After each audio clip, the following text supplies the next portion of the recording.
ત્રણની ચાવી, જે સંખ્યાના બધા જ અંકોના સરવાળાને જો 3 વડે નિશેષ ભાગી શકાય તો અને તો જ તે સંખ્યાને 3 વડે નિશેષ ભાગી શકાય.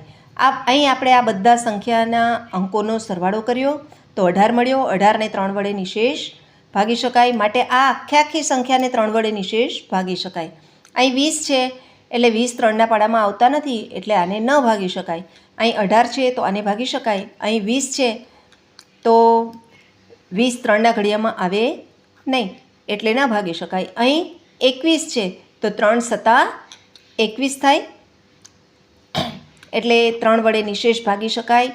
આપણે આ બધા જ અંકોનો સરવાળો કરવાનો. 3નો ઘડિયો 3 દાણ 30 પૂરો નથી થતો. 11 13 33, 12 13 36, એવી રીતે આગળ ઘડિયો ચાલતો હોય છે.